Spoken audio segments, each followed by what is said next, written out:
No a teraz jesteśmy z prawdziwym DJ-em, Tak. przy prawdziwym sprzęcie, który można zaprezentować, jak to działa. Ja bym się nie odważył zatrzymać płyty winylowej przy moim gramofonie w taki sposób, bo mi serce pękło.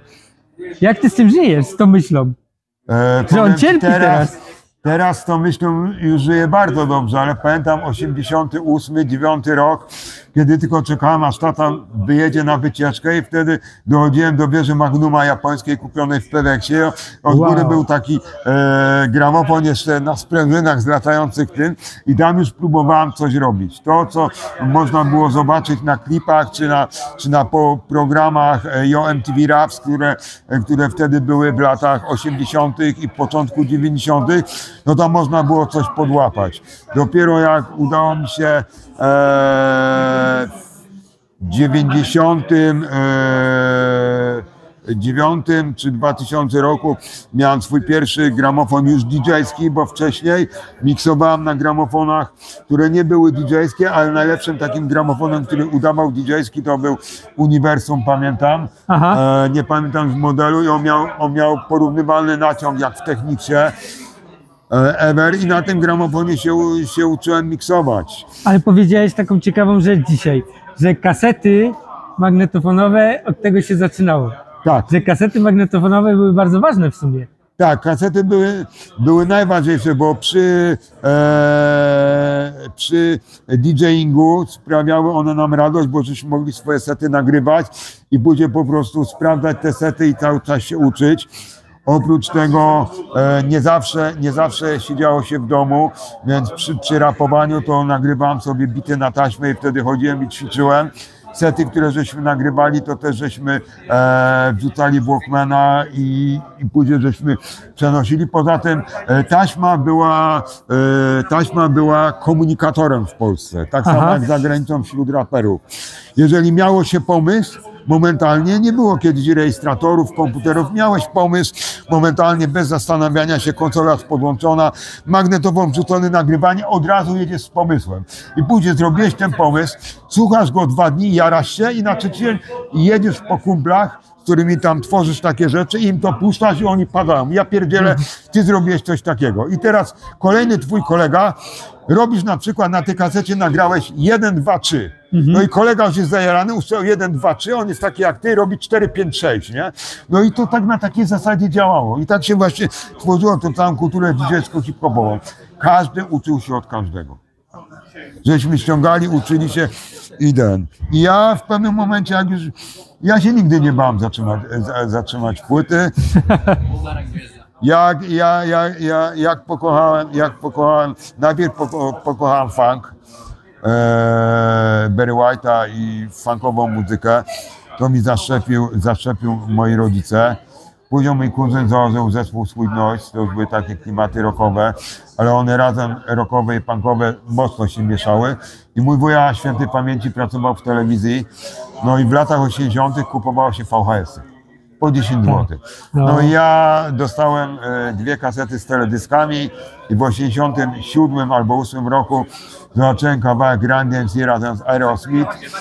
To mnie rozpierdzieliło, zacząłem tam DJ-a, zacząłem tam mikser, duży, zacząłem tam gramofony. I się od razu zakochałeś. Od razu się zakochałem i wiadomo, wtedy nie było nic, więc po prostu metodą prób i błędów żeśmy zaczynali na pierwszych rzeczach miksować. Coś popsułem, bo się włączyło. Nie. To jest akurat, nie mam tu płyt włożonych. To są CDX-y, czyli to są pełnoprawne urządzenia do miksowania z płyt CD. I one działają na... No nie. Odpala się płyteczkę winylową. Są tutaj silniki jak w gramofonach i można normalnie sobie na nich miksować. Do tego też mamy fajne urządzenie, które wypożyczył mi DJ Buber ze swojej kolekcji, Vestax. Bardzo dobra i bardzo ceniona firma, jeśli chodzi o DJing. Bardzo mocno się u nas na świecie zadomowiła i to jest do mierzenia BPM-u. Na tym można sobie zmierzyć BPM-y, żeby po prostu zmiksować równo 2 płyty, nie? Kiedyś takich urządzeń nie było, jedni liczyli ręcznie, część płyt była opisana z BPM-ami, część płyt nie jest opisana I ten czyta, ten grymasizm. No cóż, odtwarzacze CD mają to do siebie. Tak, no i teraz Czy jest to muzyka z prawami autorskimi? Bo może nam YouTube to wyciszyć. nie. To są stare płyty hip-hopowe z Klanu i one mogą...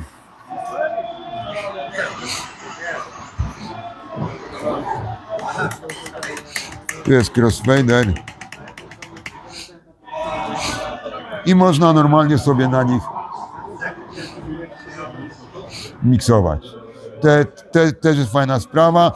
Z takich urządzeń wypuścił Technics z Direct Drive'em, Numark i Execo Gemini. Tylko Numark jeszcze wypuścił zestaw, gdzie jest i CD i gramofon w jednym i tak samo zrobiło to Gemini. Aha. Na takiej zasadzie. No ciekawe jest to, naprawdę, kurde, ja to... Jest to ciekawe. Jeszcze pokażę tutaj zestaw Wubera. To są przenośne gramofony do Scratchu. Ten jest Numarka, firmę, którą po prostu kocham, bo ona się też bardzo mocno w DJingu ulokowała. Naprawdę świetna rzecz, no i zarazem kreatywna dla DJ-i, nie? Bo w każdym miejscu można po prostu sobie wejść, są specjalne płyty do skreczowania, jest specjalne ramię tutaj zamontowane, jest specjalny crossfader, który też został skonstruowany, jest tutaj podpisany przez DJ-a i właśnie daje taką kreatywność, nie? I na nim można normalnie po prostu, po odpaleniu można normalnie skreczować na nim, nie?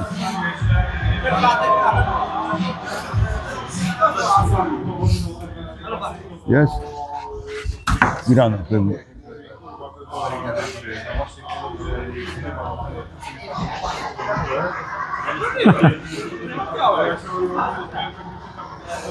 Przyznam się, pierwszy raz na tym gram, ale już niedługo będę miał okazję coś takiego posiadać w domu, ale na spokojnie.